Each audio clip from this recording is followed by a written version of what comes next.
Hey guys, welcome to the Liberal Hive Mind, a channel solely focused on exposing the abundant hypocrisy of the left. Okay, so here's a moment that you guys are gonna absolutely love, mostly because it combines a couple of your favorite things. One of those is Marjorie Taylor Greene, and the next is a liberal fake news journalist getting absolutely BTFO'd on the facts. A master class in savage takedowns, courtesy of Marjorie Taylor Greene. Basically, it's a recipe for a good time. I don't know about you guys, but I'm absolutely loving this year already. 2025 seems to be the year of no longer taking any of the BS and just setting the record straight, bold, and unapologetic. Those have been the words that I keep repeating over the last couple of days, and really it's with good reason. Well, we got another one of those moments. We're no longer apologizing for standing up and saying what we believe is right. Let me show you guys exactly what's going on. We got some stuff to get into, so let's roll the tape. Alright folks, so here we have a woke leftist reporter approaching Marjorie Taylor Greene in the most smug manner possible. You know, the typical fake news journalist trying to get one of those ambush gotcha moments. But Marjorie Taylor Greene wasn't having any of it. Take a look.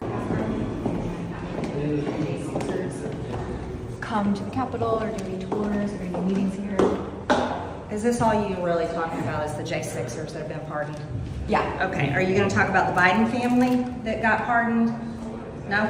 I haven't. Oh, okay, what about the ones that Joe Biden pardoned? There's tons of them. Is that a focus at all? Well, I'm asking about J6. I know that's what you're asking. I know that's what you're asking about, and I'm not doing this. This insane place up here and all of y'all's obsession with January 6th is absurd. Everybody outside of here is sick and tired of it. I'm serious. And so Joe Biden pardons all these disgusting people, and then everybody up here has got their panties in a wad because J6ers got pardoned. Like people that walk through open doors. A lot of them walk through open doors. That's it. But everybody here is like, J6. Seriously. But you've been so outspoken on this issue. Yes, I have. And they're pardoned. And thank God, I hope they go live their lives and can reassemble something back together because they have suffered enough. Go do a story on all the Antifa BLM people that never served time. Over 95% of them, seriously. Think about that. And go do a story on these cities that BLM burned to the ground and they never built back. They raised all that money on ActBlue and they never built those communities back.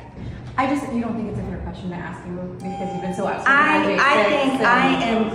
It is nauseating.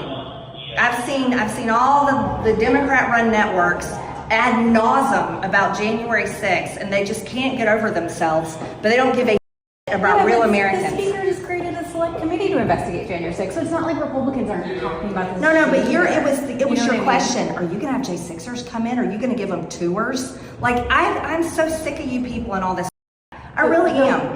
The reason why I asked that is because other people have said that, and so I assumed you would be one of those people that would also be having tours, just because I know you're close to some of the people. Because you're assuming. You know, the problem is you people never gave me a fair shot to begin with, and all these assumptions and all these headlines and all these lies. So you came in asking me, why don't you do a story on what people care about? People care about the border, the economy, energy. They're sick and tired of the foreign wars.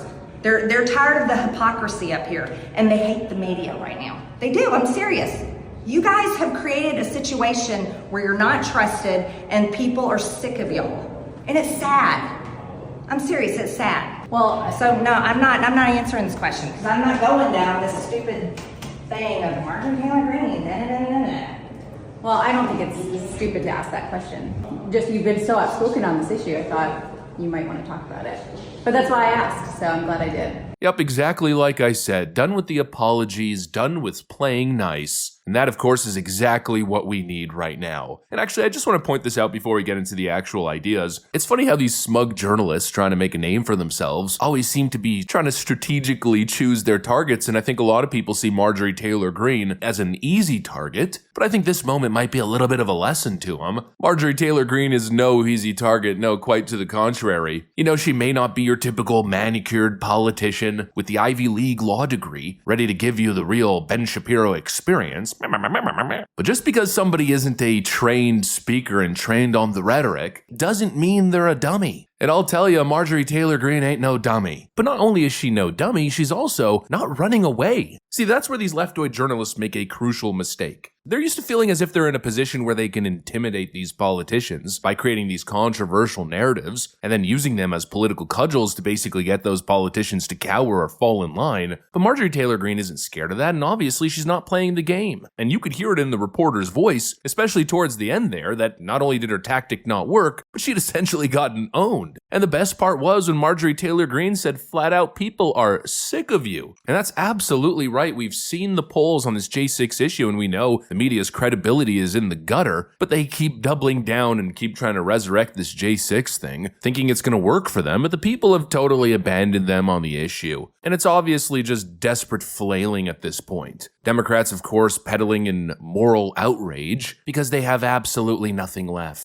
Coming in hot with the loaded blue anon questions about the Trump pardons. Here we go again with the J6 insurrection, peddling this bogus narrative surrounding these Trump pardons, trying to paint it as some radical, shocking idea. But there's nothing shocking about it. Donald Trump openly ran on the concept, was duly elected by the people, in other words, democracy in action. The people agreed it's part of the reason why he was elected, but for some reason they've convinced themselves that this is the hill they want to die on. Stop it. Get some help. Stop it.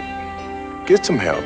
It's not even worth the effort anymore. It happened openly on the campaign trail. Everybody saw it. There's nothing to be outraged over. But of course, the obvious reality doesn't matter to these people because all that matters is playing the partisan game. Attack Donald Trump and everything he does and label it all as offensive, fascistic, greedy, and self-serving. Meanwhile, Joe Biden, who stood there for 4 years straight, hand to his heart and promised that he would never abuse the pardon system, he wouldn't even consider pardoning his own son, let alone any other corrupt actors or violent criminals. And then what does he do? He drops 8,000 pardons. And we're not talking about your model citizens here. A lot of these pardons went to some seriously shady characters. But does the media talk about that? No, of course not. Everything has to revolve around Donald Trump bad, Orange Man bad. Give me a frickin' break. Enough with this crap. Enough with the left-wing media's intimidation tactics, their narrative building, their faux outrage. 2025 is the year to stop playing their game, and frankly to start winning at the game. No more apologizing, no more running away, no more tiptoeing around their ridiculous narratives. Just frickin' say the thing. Say the truth, regardless if it's met with oohs and ahs and shock. How dare you? How dare you? Nobody cares. In fact, it's not even news anymore. Donald Trump made a campaign promise, he was duly elected, and then he fulfilled that promise. There's nothing to be outraged over here. It's not the end of democracy as we know it. It's exactly what was expected, and it pretty much ends there. Anyways, that's what I got for you guys. Hopefully you enjoyed the video. If you did, make sure to leave a like and possibly subscribe to the channel. Thanks for watching, and I'll see you on the next one.